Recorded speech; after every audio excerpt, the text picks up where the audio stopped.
Welcome दोस्तों। और बात करने वाला हूँ यस बैंक के स्टॉक के बारे में। जो लोग नए हैं उनसे कहूँगा दोस्तों वीडियो पूरा देखिएगा और अच्छा लगे तो चैनल को सब्सक्राइब किए बिना मत जाइएगा। सबसे पहले डिस्क्लेमर, ये एजुकेशनल वीडियो है, इसमें बाय सेल होल्ड के लिए कोई रिकमेंडेशन नहीं है दोस्तों, ना कोई एडवाइस में दी जा रही है, क्योंकि ये सेबी रजिस्टर्ड चैनल नहीं है। दोस्तों सीधे यस बैंक के चार्ट पे आ गए हैं, क्योंकि कोई कहानी नहीं सुनाऊंगा मैं आप लोगों को। सटीक एनालिसिस जो चार्ट के बेस पे होगा वो बताऊंगा।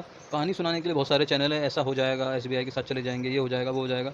वो होगा तो सबको पता चल जाएगा दोस्तों, और चार्ट पे भी आ जाएगा। लेकिन जो चार्ट पे प्राइस एक्शन डेवलप हो रहा है उसके बेस पे क्या प्रोबेबिलिटी बनती है उसको हम देखने वाले हैं। तो सबसे पहले देखने वाली बात है दोस्तों, अगर आप लोग थोड़ा सा चार्ट स्ट्रक्चर समझते हो तो देखिए ये बहुत स्ट्रॉन्ग सपोर्ट जोन है। मल्टीपल टाइम्स इसने यहाँ पर सपोर्ट लिया है, इसके नीचे प्राइस सस्टेन नहीं हुआ है, और इसका जो लेवल है लगभग वो है 15 रुपये का लेवल। तो जब तक इस पर्टिकुलर एरिया के ऊपर प्राइस है, ये समझ लीजिएगा 15 रुपये से ऊपर है, तब तक हम बाय इसके अंदर कर सकते हैं। ये बाइंग जोन है, 15 रुपये से ऊपर जब तक सस्टेन करेगा तब तक इसके अंदर बाय किया जा सकता है। मेरे हिसाब से ये पॉइंट क्लियर हो गया। ठीक है, सेकंड पॉइंट पे आते हैं। सेकंड पॉइंट पे हमें एक ब्रेकआउट उसके अंदर दिख रहा है यहाँ पर, और उसका रीटेस्ट भी हो गया है। ये सबको दिख रहा है, ये ट्रेंड लाइन थी, इस ट्रेंड लाइन को यहाँ पर एक बार टेस्ट किया, दूसरी बार टेस्ट किया, थर्ड टाइम में इसने ब्रेक कर दिया और रीटेस्ट करके फिर दोबारा से उस ट्रेंड लाइन के ऊपर सस्टेन करने का ट्राई कर रहा है। तो यहाँ तक क्लियर कि मीन्स स्टॉक ने ब्रेकआउट भी दिया हुआ है। थर्ड पॉइंट क्या निकल के आ रहा है, अगर हम थोड़ा सा स्ट्रेच करेंगे इस चीज़ को तो देखिए ये जो लो बना है, ये दूसरा लो इसके ऊपर है, तो मीन्स अभी भी हायर हाई बनाने की ये ट्राई कर रहा है। और अगर इसको ये ब्रेक कर देता है नेक्स्ट वीक से, तो जाहिर सी बात है फिर एक अच्छी खासी मोमेंटम अपसाइड की स्टार्ट हो जाएगी इस पर्टिकुलर स्टॉक के अंदर। थोड़ा मैं बड़ा करके दिखा देता हूँ, आप लोग को ज़्यादा समझ में आएगा। ये देखिए, आपको समझ में आएगा। अब देखिए ये जो लो लगाया था इसने यहाँ पर, ये लो, और ये जो लो है ये इसके ऊपर है दोस्तों। तो जाहिर सी बात है ये हाई इसके ऊपर है, तो अभी तक हायर हाई फॉर्मेशन ये बना रहा है। और जो लास्ट कैंडल क्लोज हुई है वो ग्रीन कैंडल क्लोज हुई है, और प्रोबेबिलिटी है कि कल से या मंडे ऑनवर्ड्स जब भी ट्रेडिंग सेशन शुरू होगा इसमें एक तेज़ी आ सकती है, और एटलीस्ट ये हाई को इसको ब्रेक करना चाहिए, तभी ये तेज़ी कंटिन्यू होने वाली है मेरे हिसाब से। यहाँ तक क्लियर। अगला कंसेप्ट देखते हैं। ब्रेकआउट हो गया है, सपोर्ट बता दिया है, आगे देखते हैं। और दोस्तों पहले मैं टारगेट भी बता दूं, क्योंकि बहुत लोग पता नहीं कितना कितना टारगेट बता रहे हैं, जो लगता नहीं मुझे कि कुछ भी उसके पीछे बेस है। पहला टारगेट दोस्तों ये पर्टिकुलर एरिया का हमारा टारगेट होना चाहिए, क्योंकि यहाँ पर भी एक बार उसने रेजिस्टेंस लिया, यहाँ पर भी डबल टॉप बना के तब नीचे आया है, तो ये हो गया। और दूसरा टारगेट हमारा ये गैप एरिया जो पेंडिंग है यहाँ तक होना चाहिए। तो ये दो टारगेट हमारे इसके अंदर आ सकते हैं। नेक्स्ट वीक ऑनवर्ड्स अगर तेज़ी चालू रही तो ठीक है। ज़्यादा लंबा प्लान मत बनाना कि 100 हो जाएगा, 200 हो जाएगा, इतना नहीं होगा दोस्तों, क्योंकि जो इक्विटी है इसकी, वो आपको वॉल्यूम देखोगे बहुत हायर मात्रा में इशूड है मार्केट के अंदर, और हर एक पर्टिकुलर लेवल पे सब कोशिश करेंगे कि भैया इतना बढ़ गया है तो मैं प्रॉफिट बुक कर लेता हूँ। आप नहीं करोगे तो दूसरा करेगा दोस्तों, आपको समझना है। 12 रुपये, 10 रुपये, इस रेंज पे भी लोगों की एवरेज है इसके अंदर।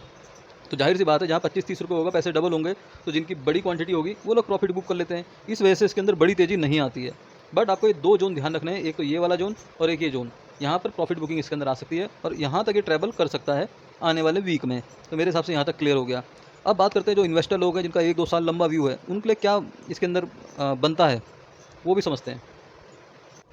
अब मैं बात कर रहा हूँ सिर्फ लॉन्ग टर्म की, जिनका 6 महीने साल भर वाला व्यू था, मैंने उनको बता दिया कहाँ तक का टारगेट आ सकता है। जिनका सोच 3-4 साल 5 साल वाली है उनके लिए बात कर रहा हूँ। तो देखिए दोस्तों, एक पॉइंट यहाँ पर देख रहे हैं, ये 200 EMA है, ये जो ट्रेंड लाइन है। और आप अगर पिछले 3 महीने का नोटिस करेंगे, एक बार इसने ट्राई करा ब्रेक करने का, 2 बार करा, 3 बार करा, 4 बार करा, 5 बार करा, 5 टाइम अटैम्प्ट कर चुका है ये 200 EMA को ब्रेक करने का पिछले 4 से 5 महीने के अंदर, 5 टाइम्स।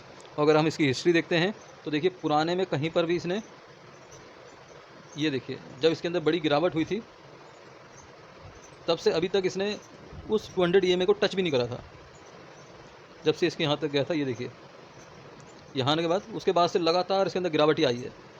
ठीक है, अब इसने 5 बार अटैम्प्ट कर लिया है, तो दैट मीन्स ये पूरी तरह तैयार है कि भैया अब के बार मैं इसको तोड़ दूंगा।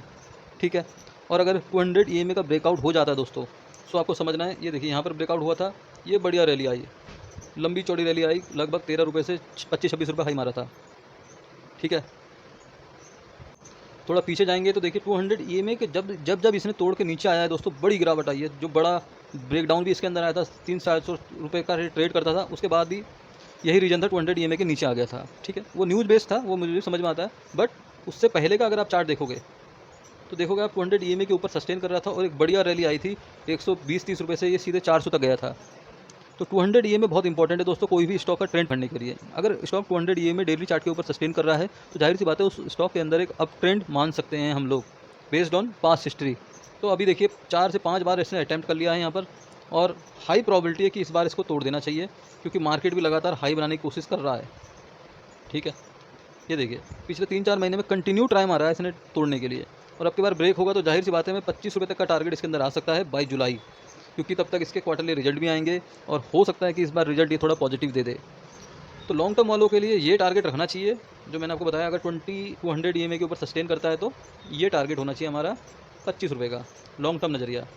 अब इसके ऊपर सस्टेन मंडे ऑनवर्ड्स करने शुरू कर देता है या 2-4 दिन और लेता है, देखते हैं क्या होता है। तो प्राइस डेवलप होगा उसके बेस पे ही एनालिसिस होगा, बट लॉन्ग टर्म का टारगेट 25 रुपये है और शॉर्ट टर्म का टारगेट, शॉर्ट टर्म मीन्स जुलाई तक इतना तो आना ही चाहिए, जो गैप एरिया है उसको फिल करने का ट्राई करेगा 20 रुपये।